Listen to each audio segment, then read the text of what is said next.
And hello, everybody. Welcome along another edition of the Cricket Badger podcast. I'm also broadcasting on the Garav Ayan YouTube channel too. So, hello. And it's the end of the series. It's the end of the English Test match summer. And it's James joined, as has been the case for the last few, by Lucas from the other side of the world in Australia. But before we say anything, Lucas, this is what we're going to do.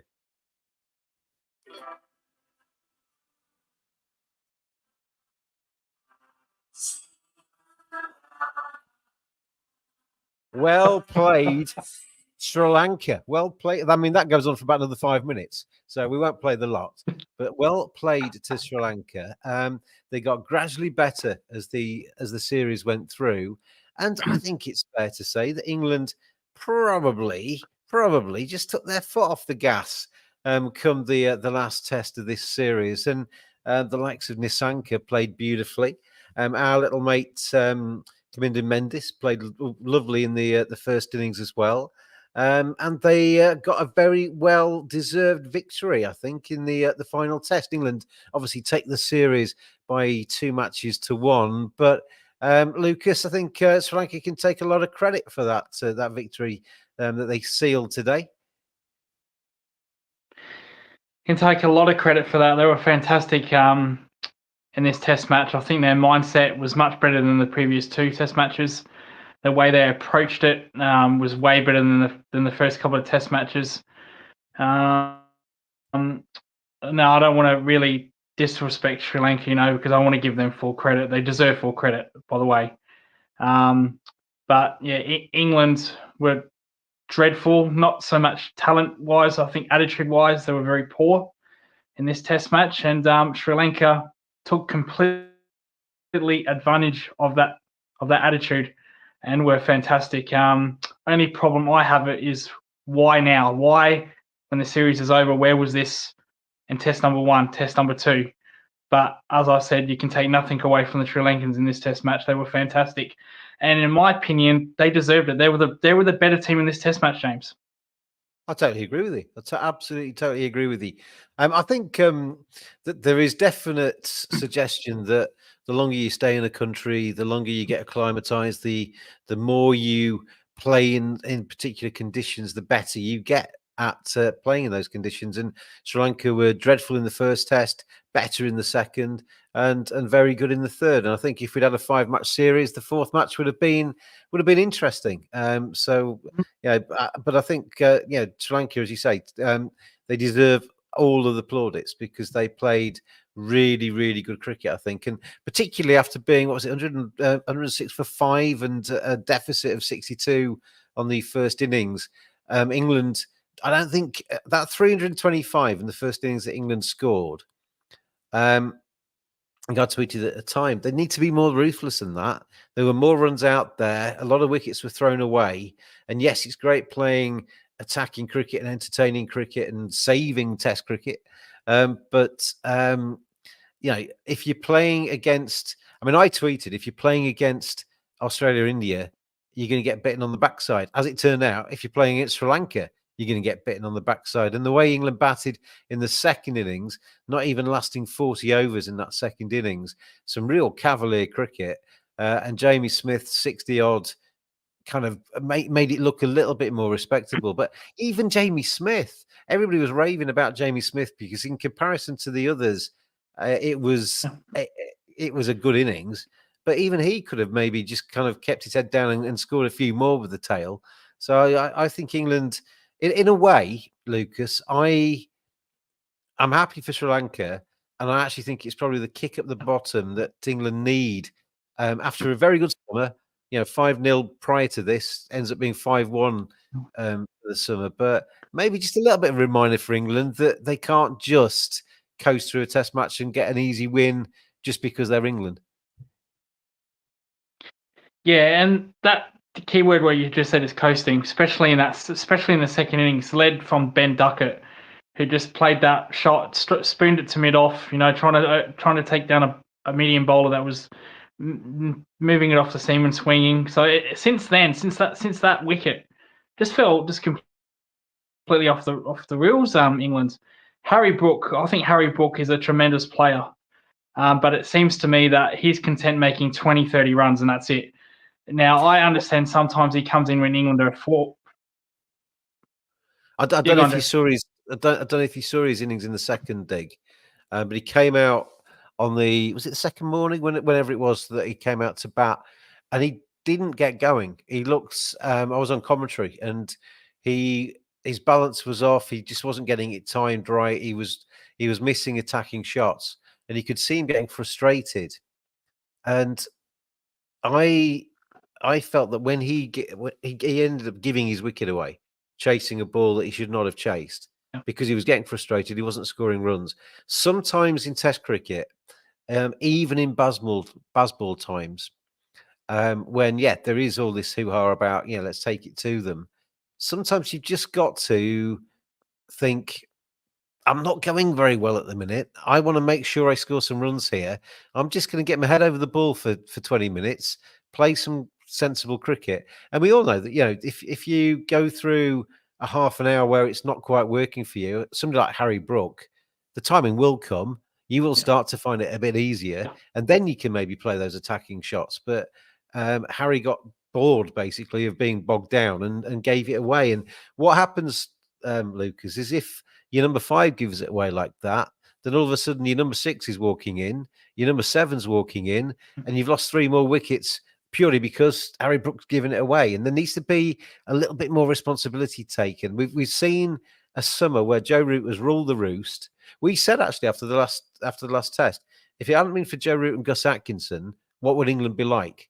Well, Joe Root had 2 failures, got a good ball in the second innings. Gus Atkinson was off the park for a little bit, and I don't think was at full pelt in this test. And without those two, we kind of proved the point a little bit. Ollie Pope obviously got a big score in the first innings, and that was good to see from him, 150 odd. But where are the other people prepared to stand up and actually do the Joe Root hard work? And there weren't any. No, there weren't any. And we've had this conversation about England cricket for many years, even before Bazball. What happens when Joe Root fails? And this was a prime example. Joe Root failed in this Test match.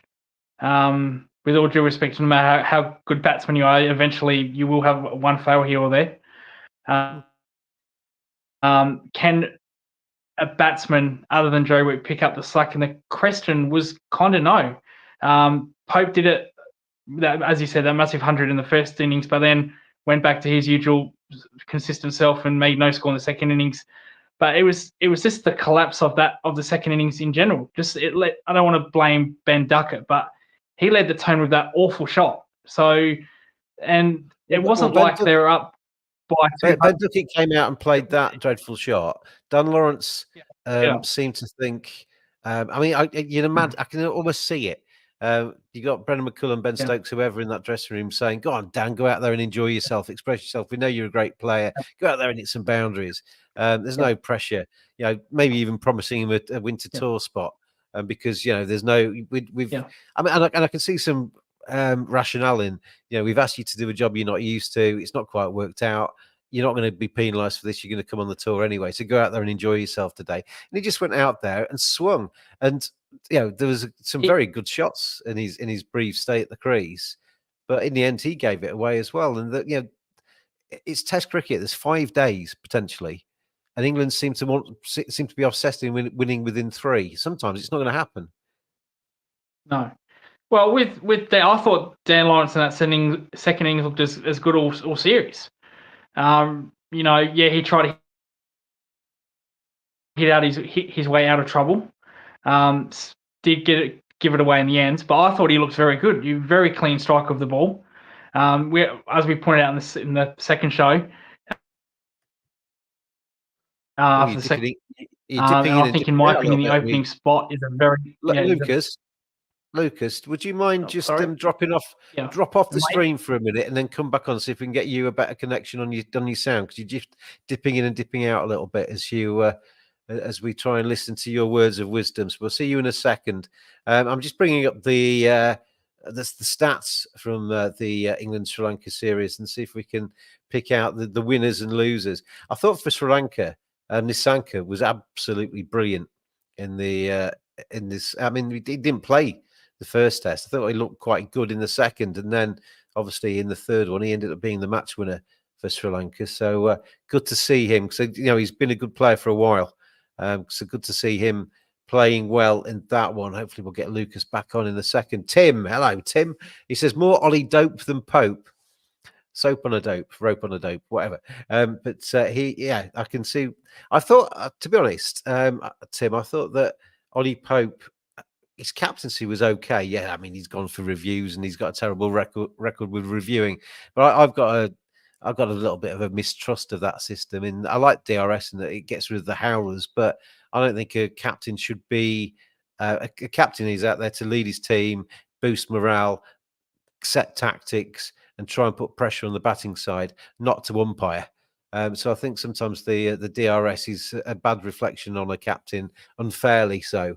And I think there were times where he was laughing at himself though, because he didn't get any reviews right. But I thought, just going through the stats from the series. I mean, Joe Root 375 runs. He's now up to number 6 in the all-time list, not too far away behind Sir Alistair. So at some stage during that Pakistan series in the off season, Joe Root will become the leading Test run scorer of all time, fitness permitting.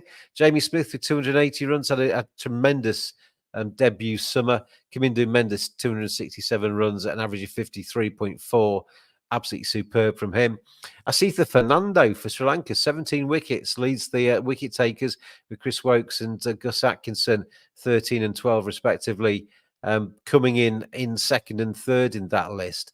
But if you go kind of further down and look at the people that maybe haven't quite contributed as much, and it's not quite as good for the likes of, Shoaib Bashir, who has obviously got a higher ceiling than we've seen, has struggled. 6 wickets at nearly 50, I think, in the series against Sri Lanka.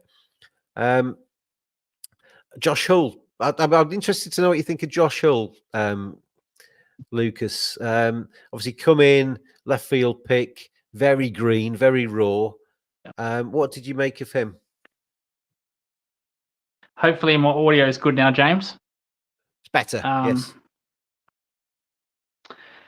Look, very, very, very interesting. I must admit as everyone, I didn't know too much about him. Came through the county ranks, only played a limited amount of county games. But straight away, I picked up something that was very unusual, and that's his run-up. Now,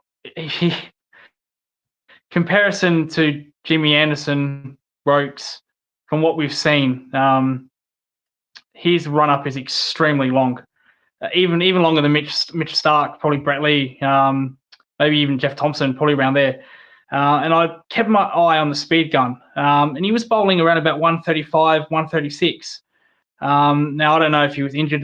He wasn't bowling much in the second innings. Probably had a little niggle. But if I'm a bowling coach and I see a guy bowling that much of a run up, and he's only bowling 135, I'm straight away I'm saying, mate, get up 10 yards, start 10 yards closer, because I'm not sure what his development is. I'm not sure who's coaching him, but I'm not sure what he wanted to do in this Test match.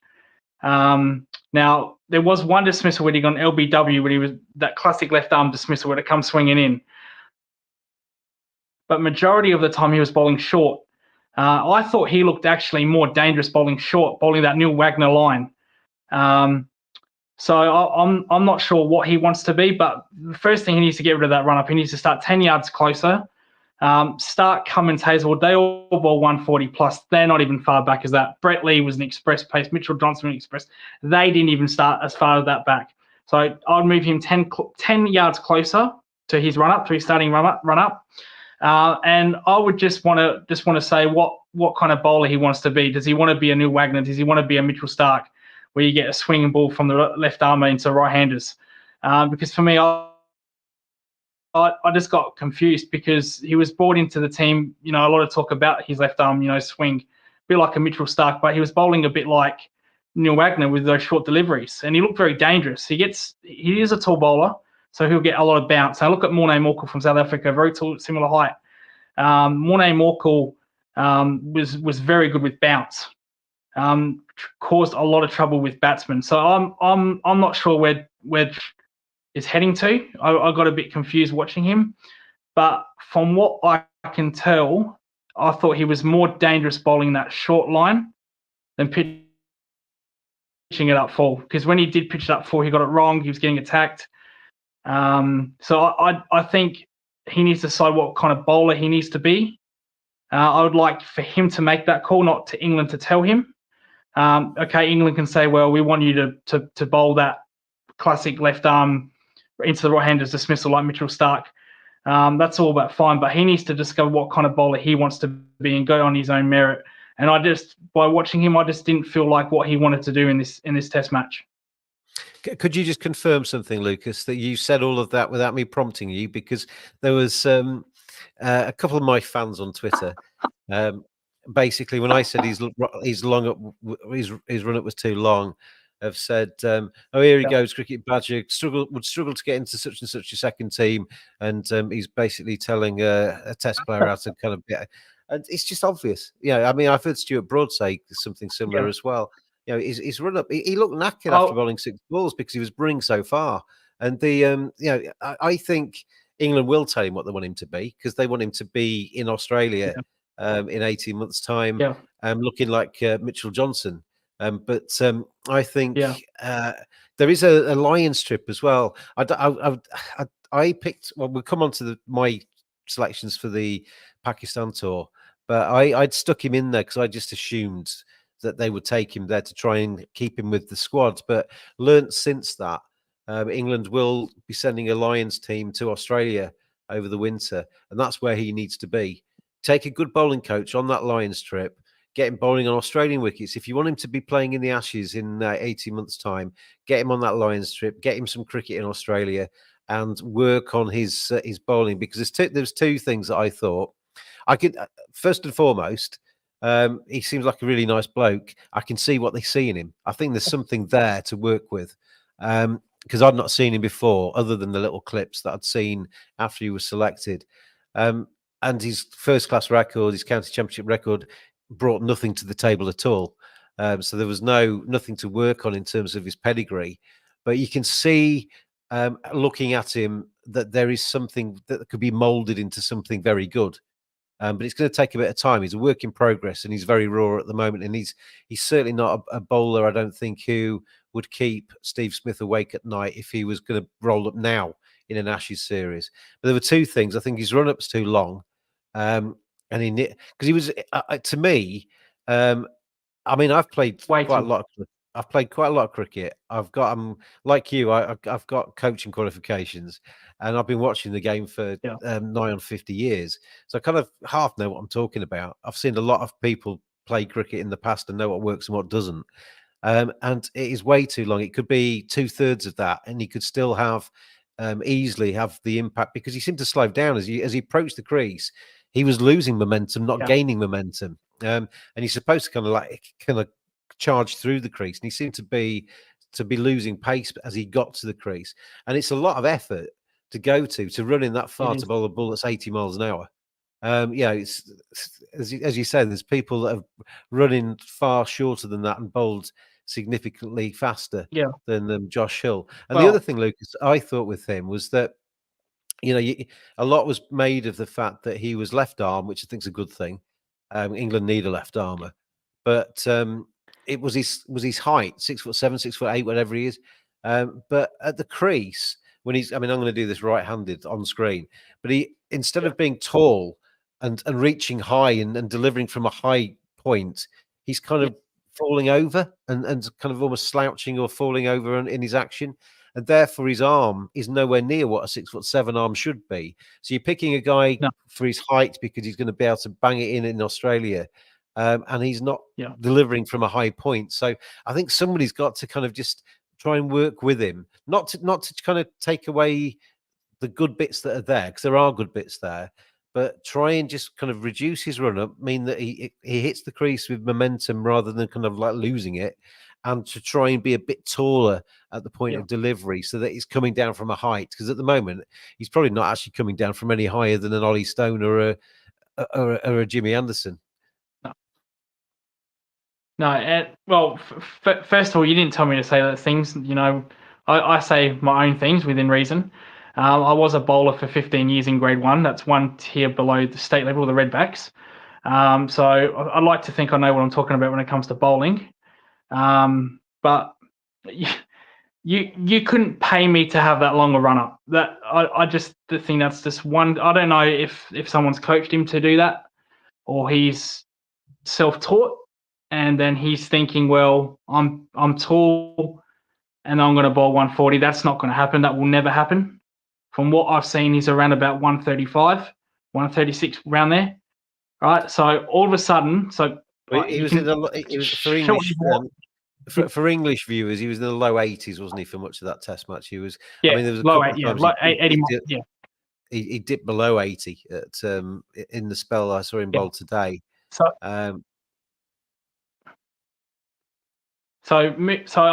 if I had my chance to work with him, mate, you lose 10, 15 yards in your run up, right? Then I want you, when you're going to the crease, I want to know what's your thought process, all right? What are you trying to actually do? Because like I said, there was too much in his bowling innings. I didn't quite know what he wanted to do, to bowl short, to bowl full. So I'd say to him, well, look, I want you to bowl a couple of overs, and I want this is important to development, is positive mindset, not a negative mindset. There's too many coaches in the world, in my opinion, that I think they focus a little bit on the negatives more than the positives. Like, negatives are good because we want to get rid of them. But for a young bowler like in Josh Hall's instance, I think I'd say, all right, I want to see 2 overs from you. I want you to think nothing but positives. What are you trying to do? And if you're saying to me, well, look, I want to be a tall bowler that gets bounced, a Morne Morkel type bowler, the one thing I'd want to know is, where do you want to release the ball? So release it, how high you want to release the ball. That's the most important part when you're a nice tall bowler. The better the high point, the more bounce you'll get, in my opinion. So, and from what you just said to me, he's falling away and his knees are bent, so he's actually nowhere near the height he could be. He's a bit like Jasper Broomer. He's bowling 5'10". Probably not that extreme, but he's bowling like, he's not bowling to his height. And now Morne Morkel was an absolute superstar in Test cricket, absolute superstar, world-class bowler. Right, and now look at his release points. I'd show Josh Hall Morne Morkel's release points, how high he actually gets up with his arm and then extend. I think if he can get it up to where Morne Morkel is, he'll be more dangerous. But I just think from what I saw from him. Sorry, two questions for you. When I was doing sort of coaching, I tended to coach kids, under 11s and stuff in that kind of, and a lot of that is just basically go out there and have some fun. But if you're ever giving anybody pointers, if there was anybody that was actually looking like they wanted to play seriously and go on, I always thought that with the bowling, your run up is the natural length it takes you to bowl as you want to bowl.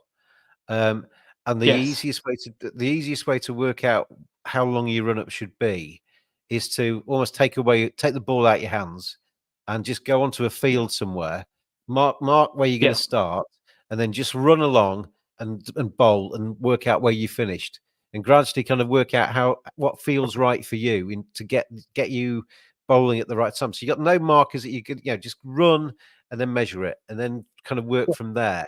And I would imagine now if you took a young Josh Hull and said to him, right, run your natural distance, take out your current run your natural, it would be significantly shorter than he is doing.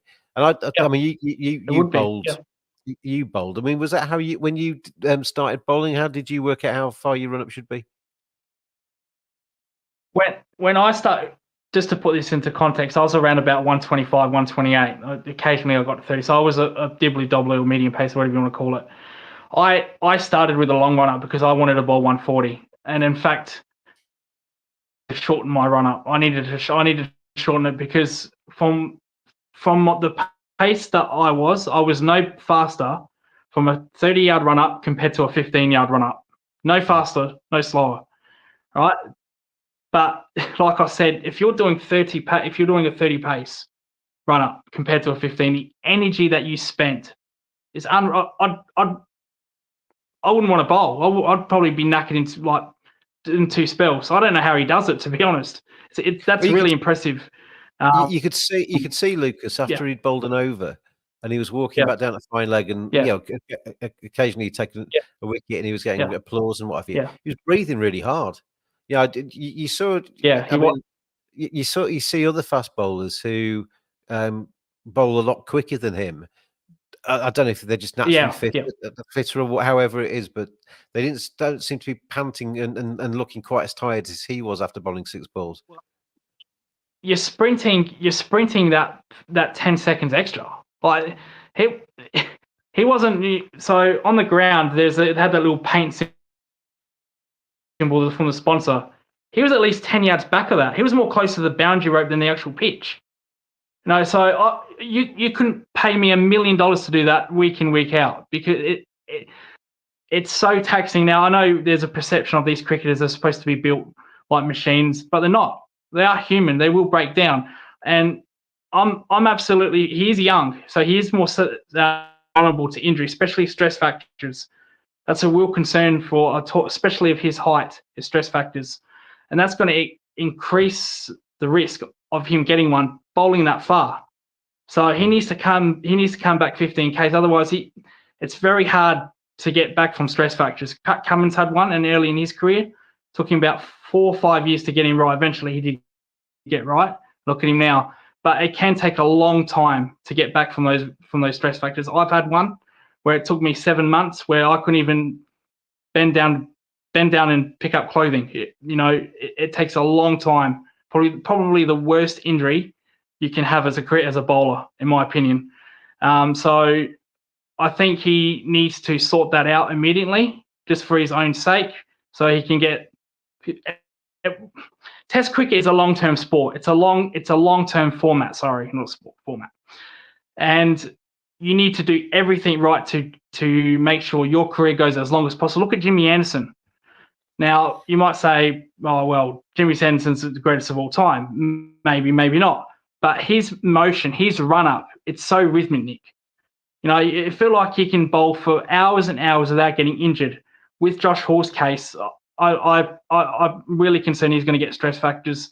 And at that age, it's very tough to come back from. And so I think he needs to get... Sorry, Lucas. Yeah.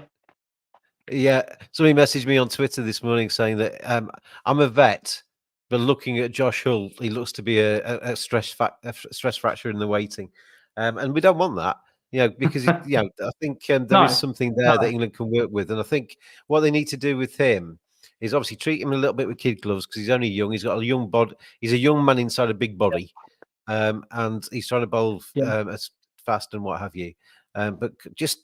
Maybe just refine his run up and refine his action, and maybe work with physios and work with sports experts and what have you. Look at what's worked for other left armers and actually get something that is repeatable and puts a little less strain on the body. And ultimately, I think if it's that last, he's running in so far, but it's that last sort of 10 yards or 5 steps or whatever, he just seems to slow down. And, if he's running in a little bit less far, he can maintain the speed through the crease and then bowl a bit faster. Yeah, no disrespect to whoever's, if a family member's been coaching him, I apologise up front, but it seems to me he's been told the longer the run up, the more faster you'll get. That's what I'll tell you I get from saying that. I'll tell you who has coached him. I think he's come from the school where Dean Headley, the former England fast bowler, is there. So, I mean, Dean Headley knows what he's doing. But absolutely. And I don't want to compare. I think if you don't want to ruin him early. And I was pleased he got wickets in the first innings, because my fear was that he would have a dreadful Test match and it might affect him. But he knows he can take wickets in Test cricket now. Yeah. I don't think we'll see him in Test cricket. He might go to New Zealand, but I'd be surprised if if it was me, I wouldn't take him to Pakistan. I mean, what are the upsides of Pakistan? And then take him on the Lions trip to Australia. Maybe not play him in all the games, but work hard with him to just groove him a little bit and just refine him. That's the key word, James. Development and hard work. Now he's only played his first Test match, but he's only played a limited amount of county championship games.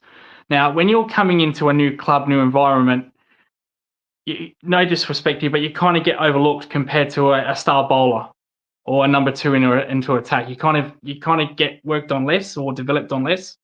That's what I found out in my career, that they'd work on the main guy that's leading the attack. Then they'd come around to the third, fourth bowler. So I think it's also it's hard for him to be in that situation where you haven't had that development, when you haven't had that coaching. So the key word, as you rightly put it, is hard work and development. He needs the right people around him, and for his sake, probably not for an Australian sake, because you might take 50 wickets in that series. But from a bowling sake, he needs a lot of work in him with the right people telling him what to do. And one clear message: the worst thing with a bowler or a batsman is you get 100 messages from 100 different people telling you what to bowl, how to bowl, doing this, doing that. He needs a one clear-cut mind telling him, right, this is what you want to be as a bowler, and you got to stick to it. I think there's been examples in the past as well where a player that's done well, I mean, this isn't Josh Hull, a player that's done well and played a lot at county level has got an England call-up for a reason, and then they change him.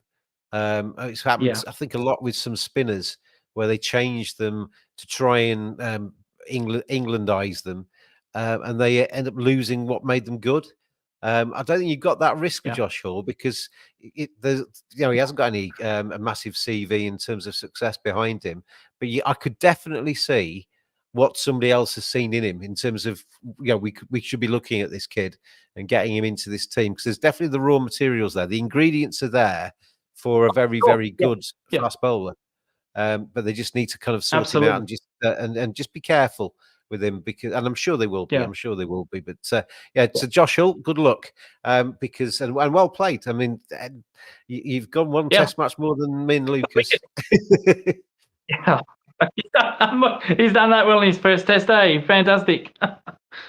But anyway, let's move on from Josh, and let's move back to the Test that we've just seen.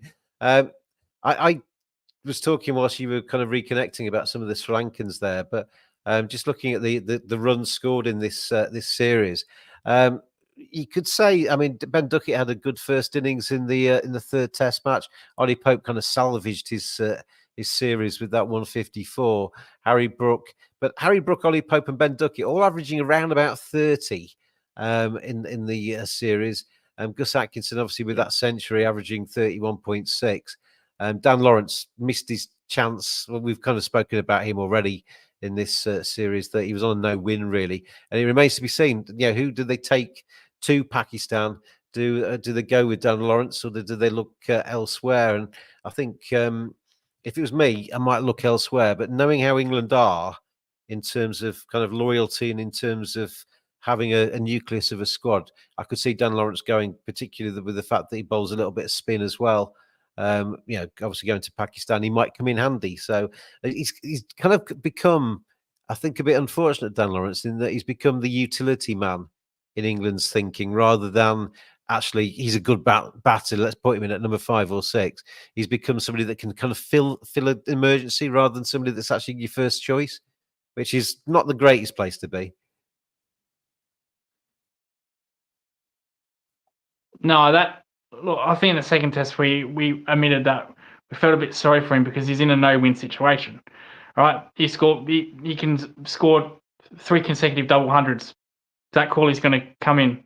He can score 5 ducks. Then people are going to slander him. People are going to say, well, maybe you haven't got its take. Maybe you haven't got what it's taken to be an opener, considering he's not an opener. But I generally do feel sorry for that because he has been put into the Wolves' den, and he's gone in there with blind faith, no expectation whatsoever. He's not sure how he's played these innings very differently. So the last innings we saw him try to hit everything, go for broke, tennis term, go for broke.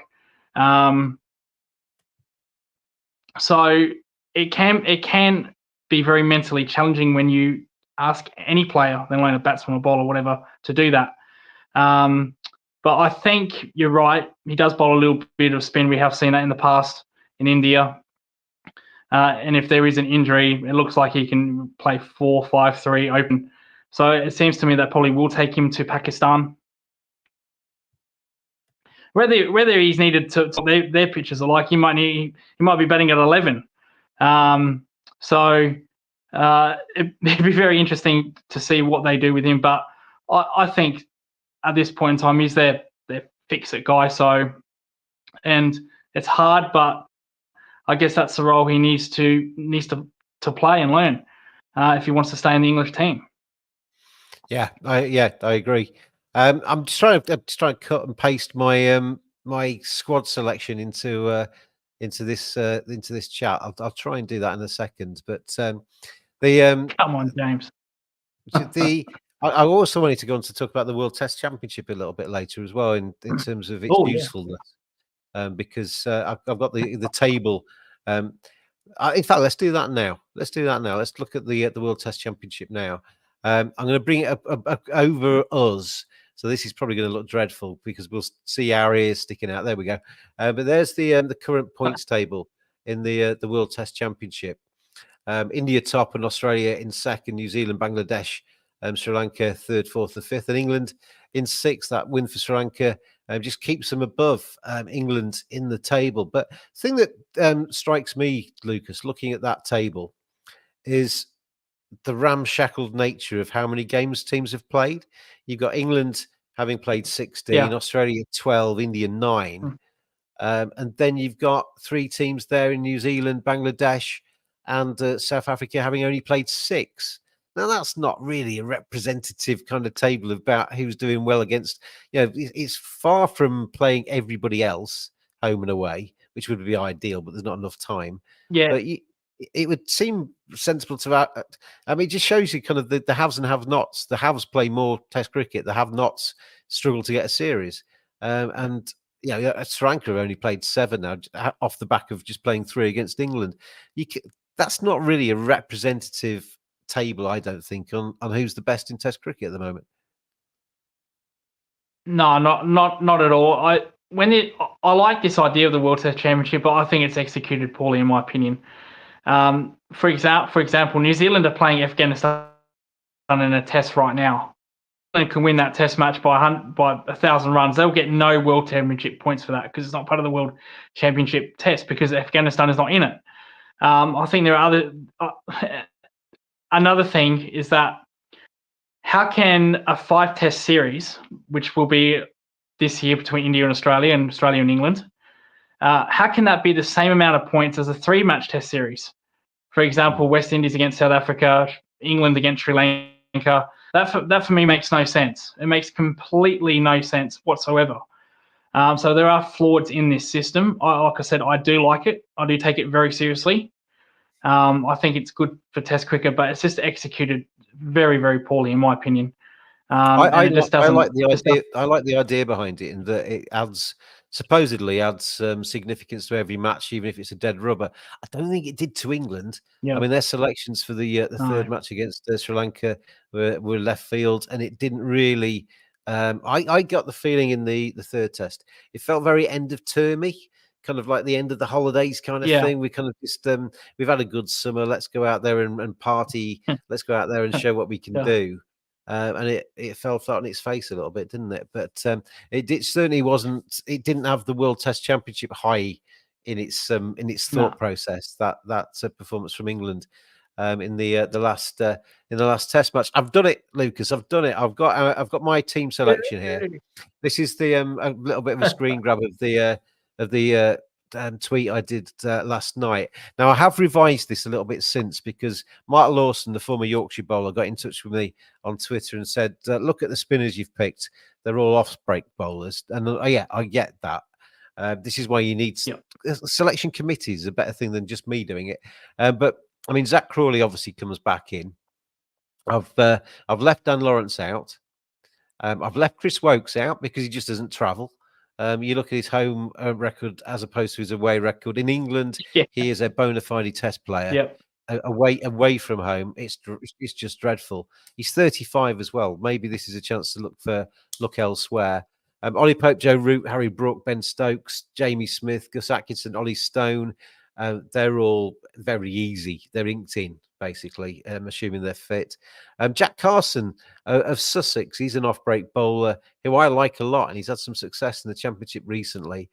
He would be a spinner I would want to see get a bit of Test exposure, but I would imagine in reality they will go with Rian Ahmed or Jack Leach in that spot, or in Will Jacks's spot that's in there. Shoaib Bashir goes. I'd like to see Dylan Pennington on that plane, because he was in the thought process for the West Indies series, didn't get a go. I think he would have played against Sri Lanka if he'd been fit. But he obviously had that hamstring issue. And then Josh Hull, who I stuck on my list initially, but then having thought about it, with the Lions going to Australia, maybe Josh Hull going with the Lions and working with the coaches on that, and bringing in another pace bowler or indeed another spinner would be the preferable thing. But I don't think there's too much there. Dan Lawrence and Chris Wokes are the headline acts missing out, and then there's potential for Jack Leach or Rian Ahmed to come in to turn the ball the other way, as opposed to the off-break bowlers that are actually in that squad. Is there anybody that on that list that you would look at, Lucas, and think, what on earth are you talking about, James? I was actually going to ask you, where do you think England sit with Jack Leach, who was mainly the spinner for a long time, and seemed to be out of favour with him. He incidentally, I think he went to Pakistan the last series, didn't he? And he actually did very well. I think he bowled out the tail. It was at Royal Pindi. It was only 2 years ago. Last time they went, because I looked at the squad that they took last time. There's obviously a number that are still very much going, but it was Will Jacks, it was Rian Ahmed, and it was Jack Leach that were the spin bowlers that England played in Pakistan. So I think it seems to me that England are pretty done with Jack Leach. I don't know. Playing county cricket for Somerset. They obviously like Shoaib Bashir, and they see something in Shoaib Bashir, which I do as well. He's only 20. He's got a very high ceiling, I think, as he continues to play, as he continues to learn, and as he continues to develop his skills. Shoaib Bashir is a really good cricketer, and he will become better and better as we go on.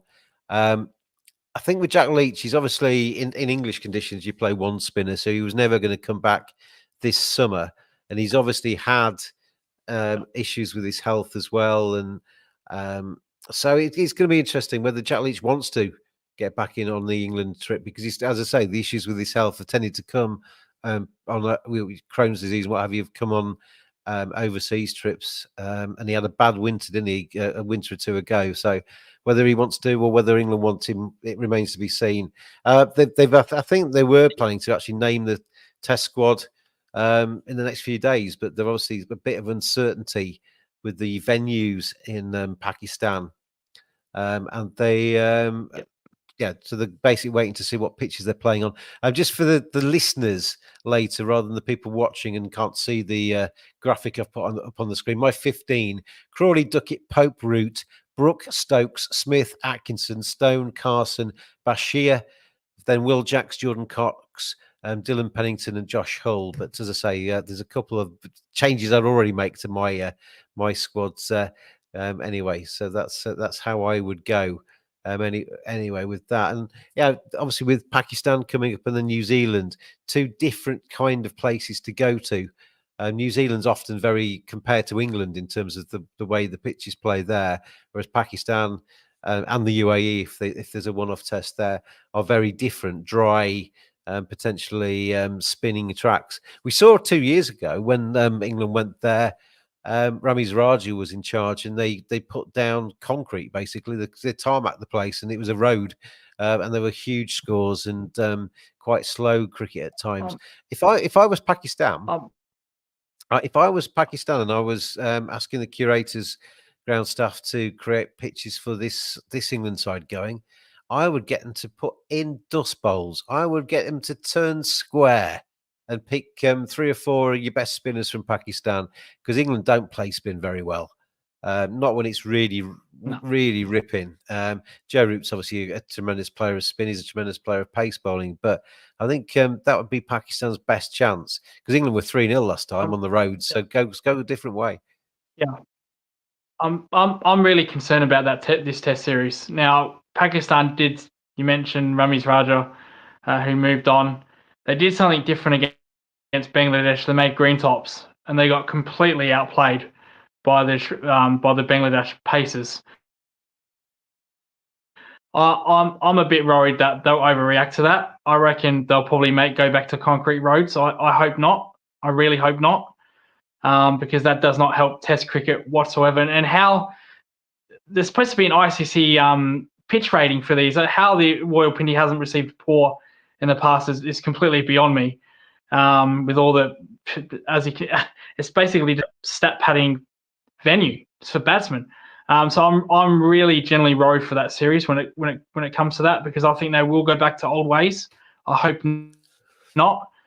To your point, going to dust bowls, yeah, England don't play spin very well, just as bad as Australia. We haven't won in Bangladesh or in India in years, James. So I wouldn't mind if they still kept with green tops.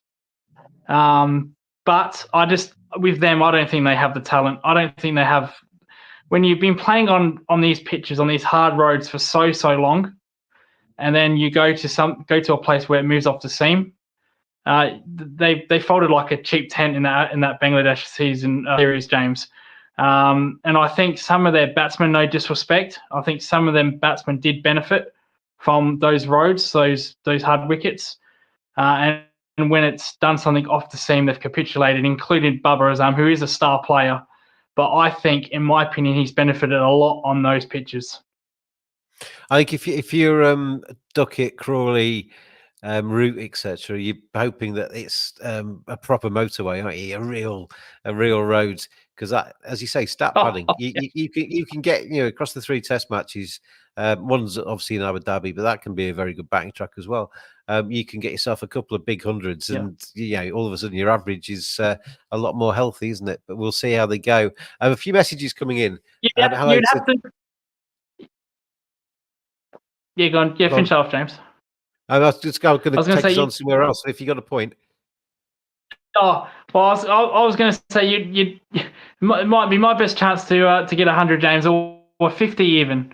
But as a bowler, bowling on those tracks, you'd have to be an absolute fanboy of bowling or mad to even try to bowl on those pitches when it's concrete roads and all that. I feel very sorry for those bowlers when you bowl on those pitches. That is where they will miss Jimmy Anderson, because Jimmy Anderson was very good at bowling you 10 overs for about 18 runs, hardly going for anything, maybe picking you up a wicket. And they will miss somebody in that kind of role, I think. Tim WD, he did say whilst you were away from us earlier, more Ollie Dope than Pope in terms of Ollie's series or test second innings, but I think that's a little unfair. Garav says hello, guys. Hello, Garav. Tim WD says, what about Liam Livingston? Well, Liam Livingston, Tim, went last time to Pakistan. Definitely an option. To me, I mean, he's a Bazball pick rather than a Test cricket pick, but we'll see if they give Livy the ring again. Gareth says, what's the main reason of the downfall of Pakistan cricket? We'll come back to that in a second, Gareth. And Tim says, surely Robbo, in terms of Ollie Robinson and the Overton brothers, are in the conversation for the Pakistan tour. Absolutely, Tim. Absolutely. Ollie Robinson, though, just doesn't seem to be on their radar. They seem to have made a decision on Ollie because there's been obviously a number of quicker bowlers picked this in English conditions over the last 6 test matches, and Ollie Robinson's not been any of the squads. So it looks like they've moved on from Ollie Robinson. Just a quick thought here, James. If Pakistan do go back to those pitches, and if you're a young Josh Hall, that would be a complete nightmare. He's Hull, not Hall. That's something that. Yeah, sorry, Hall. Yeah. That would be a complete nightmare to bowl on those pitches when you're having run up problems. That's why that would be a complete nightmare. Yeah. With hindsight from that 15, I wouldn't take him. I'd send him to Australia and do some work with him, and possibly not even play him in the Lions. Not even play him in the Lions, but actually just work with him away from the middle and maybe play him in the odd game here and there. I mean, he's picked for the white ball series against the Aussies as well, Josh Hull. So it'd be interesting to see if he plays in that, because he's got a half decent record for Leicestershire in the white ball stuff. But they're obviously very keen to get him involved. So we'll see him somewhere, I'm sure, in the winter. The Overton brothers, absolutely. I haven't heard.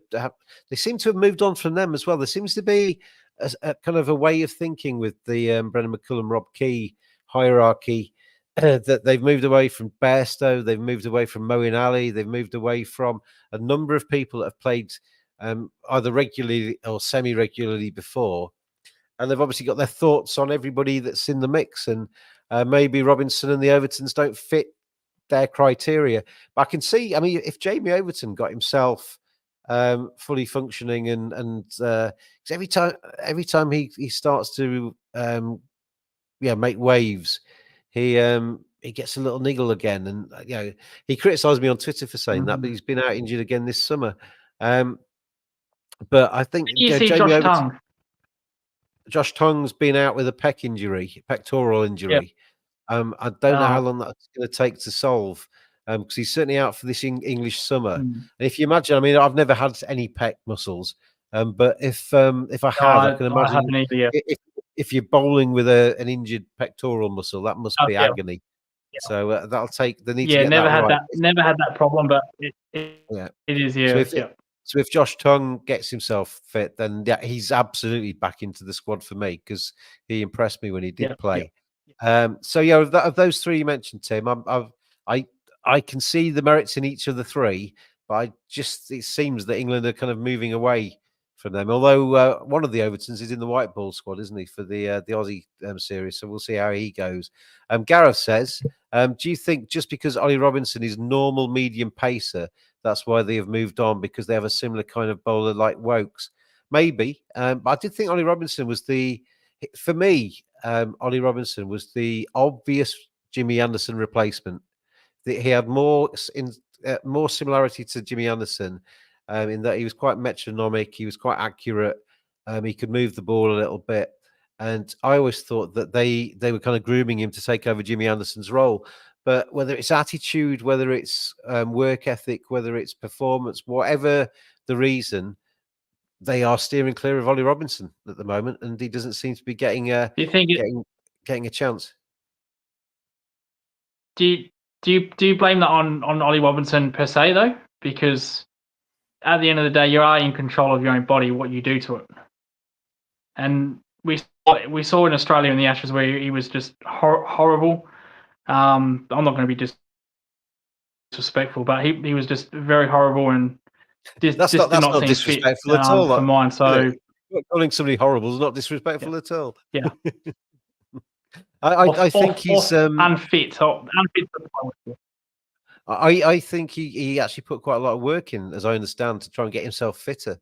And there was a kind of the word on the street that I heard, not that everybody in my street talks about cricket particularly, but the word on the street was that he was kind of getting himself focused a little bit more and was a little bit more fitness conscious and all the rest of it. But there's obviously, I mean, I don't know. It's either fitness, it's work ethic, it's attitude, it's something is there that's just putting them off. Because he's got some half decent stats behind him for Sussex in the Championship this summer, so he's obviously bowling okay. But they've obviously just moved away. Whether it's a long-term thing or whether it's just for this summer, they've moved away. And you would think if you were going to bring Ollie Robinson back in, you would first and foremost bring him into English conditions where he was going to be better suited, rather than take him on a plane to Pakistan. So I don't think we'll see Ollie Robinson until at least New Zealand. I just speaking of bowlers, there was one thing that also caught my eye with Gus Atkinson's, the way he held the ball. Now with the scrambled seam, if I was him, I seriously would not do that with the Kookaburra ball, especially in Australia. One, because the Kookaburra does not swing as much as a Duke ball. Swing for 10 overs, and then it'll go just flat and hard or soft. Sorry. And then might reverse swing 30, 40 overs. But I got told that that's his stock delivery is a scrambled seam instead of a seam up. I think that's really weird, very strange. And so on that basis, from what you've just said, Lucas, doing that in Australia, would you hold it seam up whilst it's swinging, and then maybe go to scrabble seam when the shine's gone? Well, to answer that question particularly, I look to bowl seam up 99%. The only time I'd go scramble is when I'm bowling a bouncer. Now, Pat Cummins does that very well. If you notice when he bowls his bouncers, he does a scrambled seam. But if Atkinson does go to Australia, right, I'd imagine the Australian batsman would be just laughing and just saying, "You're just ruining that ball, and you're not going to have trouble us." So I think you should really, though, in terms of whilst it's shiny and you've got a chance to swing it, you'd keep it seam up. But then once the shine's gone, the scramble seam's fine. Then the scramble seam would be fine once the shine's gone. So once after 10 overs, that's completely fine with the scramble scream. But when you have a new ball in your hand, especially the Kookaburra ball, and you're scramble seaming that as a stock delivery, that's a bit concerning. And again, if I was a batsman, I'd love that to happen. So maybe he needs to bowl seam up. Fit though, Lucas. If everybody's fit, there's a fair chance he's probably first change, second change. So he might actually not bowl in the first 10 anyway. Yeah. So that's a good point as well. Yep. The final point we'll make on this podcast is from Gaurav. And if you're watching on the YouTube, Gaurav Aryan's YouTube feed, then hello to everybody out there. And he says, well, the boss man's asking a lot of questions today. He's not the boss man of the Cricket Badger podcast, I'll tell you now. He gets, your place, Gaurav. But interestingly, they had similar kind of bowlers for a long period. Interestingly, they had similar kind of bowlers for a long period of time, like Broad and Anderson. So kind of he's saying that like the fast medium, move it around kind of bowlers that England have been famous for in the past. And suddenly they only want quick arm, fast bowlers, even in England. What the reason why, Gareth, is they are building to the Ashes, and they want to take, in an ideal world, when they select the team for the Ashes, they want to have at least 5 big bruisers that can bowl it quick and get some bounce on the Aussie decks.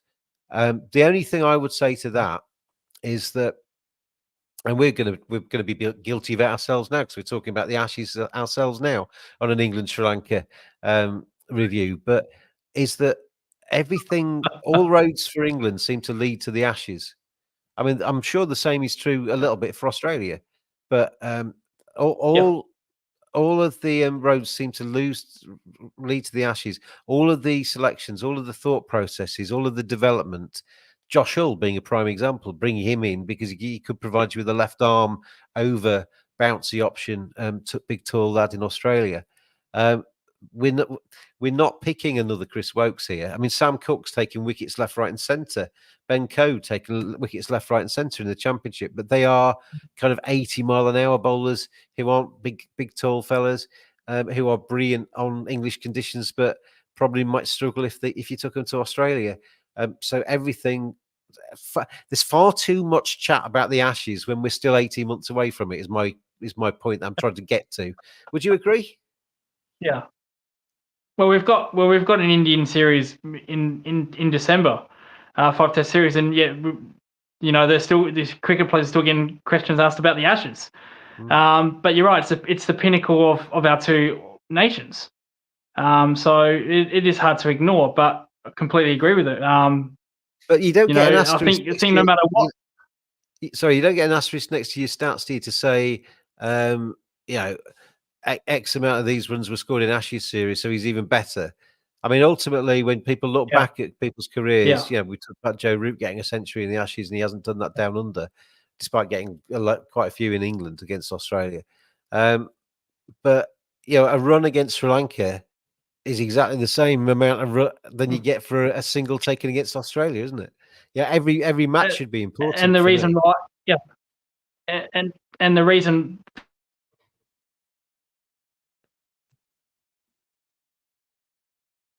Well, we missed that. You ran out of So audio. I said the reason why you're correct is because you can't help who you play. You can only play who's in front of you. And this series, it was Sri Lanka. Yep. And they did themselves proud today and over the last few days, Sri Lanka. Hopefully they have safe travels. They're off to New Zealand now, I think, or hosting New Zealand maybe in Sri Lanka. And they'll take a lot of confidence back to their island and to take on the Kiwis, because tremendous performance by them at the Oval. Not quite so much so from England, although it's been a good summer for England. But when I initially looked at this summer, West Indies, Sri Lanka, kind of 5-1, 5-0, 6-0, depending on the weather, was my suggestion. So I don't think England have done anything extraordinary this summer. Brought a few new faces in, got a few more centuries, got a few more fifers under the belt, and we'll build to the Ashes, because that's what England do. Anyway, thank you, Lucas, for joining me on the Cricket Badger podcast on the Garavayan YouTube channel over the Sri Lanka series. Been a pleasure chatting to you. Been a very pleasure chatting to you, James, and what a way to finish it with an England loss. Honestly, has to finish on a high, doesn't he? Anyway, and thank you out there, everybody, for watching, stroke listening, as we've been going through this English summer. And we will be joining you again soon, I am sure, with more chat about England, chat about Australia, chat about things that aren't the Ashes as well, as we go through on the Cricket Badger podcast. So we will see you very soon. Thanks to Lucas again. Thank you, everybody. And thank you for watching and listening to the Cricket Badger podcast.